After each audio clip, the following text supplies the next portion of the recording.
Hello and welcome to our class on understanding and manipulating smart loot in Apex Legends. Before we start, I'd like to say thank you so much for the support on the last video, and I've heard your feedback on slowing the video down. While I don't want these to drag on too much, I think we can come to a compromise. In this Discord server, I'm going to start compiling and organizing all of the resources I show you so you don't have to keep pausing and screenshotting these videos. I've left an invite link in the description, and there's also a channel for requests if there's anything not shown that you'd like to see. Now that that's out the way, let's get on to today's topic. Smart loot is defined as any loot that changes depending on the state of the game. This is normally the player's inventory, but can also include their health, location, or how much of the game has progressed. We're going to go through these one at a time, starting with PvE. This is most commonly the spider and prowler nests on Stormpoint, but also include the prowlers and trials. Sometimes. You see, in the current version of the game, the prowlers and trials do not currently drop smart loot, but whether this is intended behavior or a bug still remains to be seen.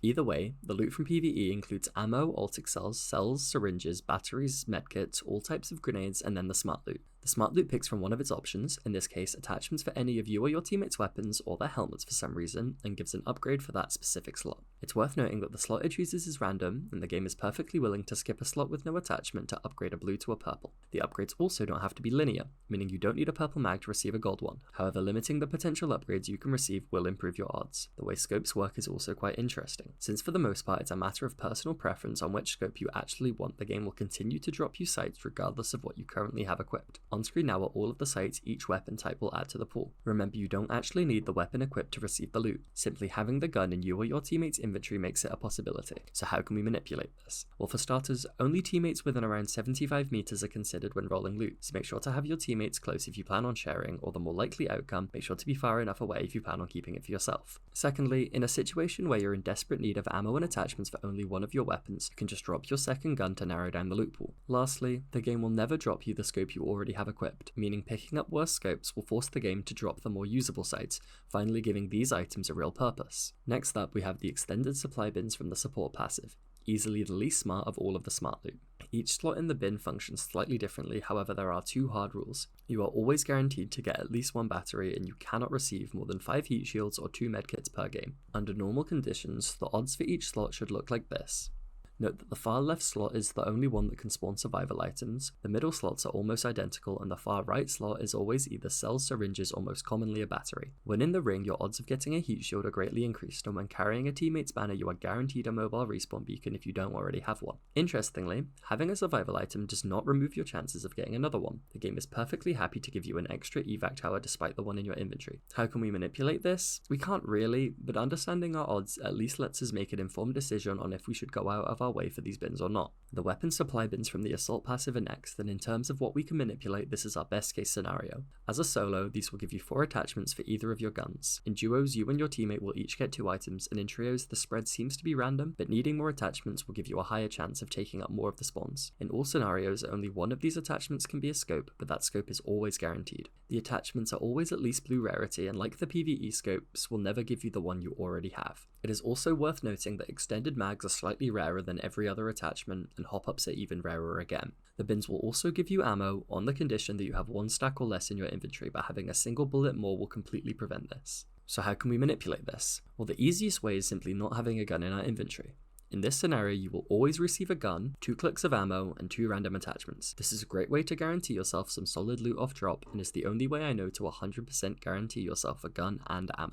The next method we can use is simply limiting what loot the game can potentially roll. Having your teammates drop both of their weapons and then dropping one of yours forces all 4 slots to go onto the single remaining gun. We can even go a step further. Imagine a scenario where we see an assault bin and have these as our current inventories. We can drop 5 out of our 6 guns and then use the dropped attachments to guarantee a scenario where the game gives us 4 purple upgrades. Now we can talk about Lifelines Ultimate. These care packages have the most linear logic when it comes to determining what you'll receive, but it's not always super easy to manipulate. Each side of the ult works independently, so we'll touch on them one by one. The first side is your armor upgrade. It looks at the lowest armor on your team and upgrades it by 1 tier. Once your worst armor is a purple, the upgrade is no longer guaranteed. You'll either receive a gold armor or a single big healing or survival item. Once your armors are all either red or gold, you get 2 healing or survival items instead of just 1. The second side is your attachment upgrade. You get a big healing or survival item, and then it looks through all of your team's guns and picks 1 attachment and upgrades it by 1 tier. Like before, we can manipulate this by dropping our guns to narrow things down. We can then either limit the potential upgrades to the ones once we actually won or drop all of our weapons entirely to get an extra big heal or survival item. The final side is the gear upgrade. Alongside the normal healing or survival item slot, you get a guaranteed gear upgrade for the lowest quality gear on your team. Gear in this context counts as helmets, knockdowns, or backpacks and will upgrade them all the way to gold,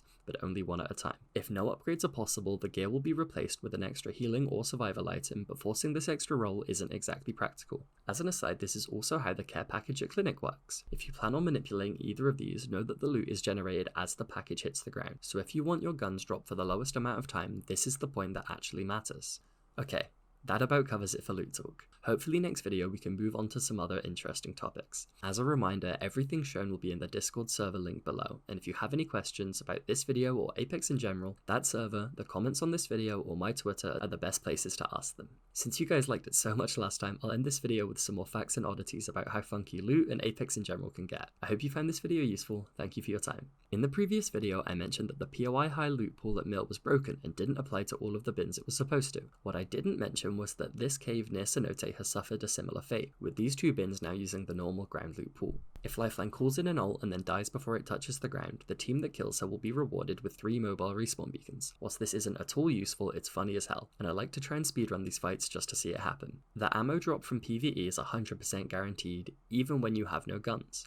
In this scenario, the game drops all types of ammo at random, which is useful if you haven't quite made your mind up yet, I guess. A few of you commented that my last video wasn't as useful as I thought, as they could just skip the video and run Loba instead. Joke's on you guys, Loba has her own weirdness. Pulling from the ult will try and give you a full stack of the item if there's one available, but we're able to increase how much is in that stack in a few different ways. Wattson and Fuse will pull 2 ultimate accelerants or grenades at once due to their respective passives, and having a gold bag will let you pull 3 batteries or medkits or 2 Phoenix kits at a time. In a best case scenario, we could pull 18 batteries with just 1 gold bag and a single overall by passing the bag around to share the buff. Once again, I hope you found this video useful, thank you very much for your time.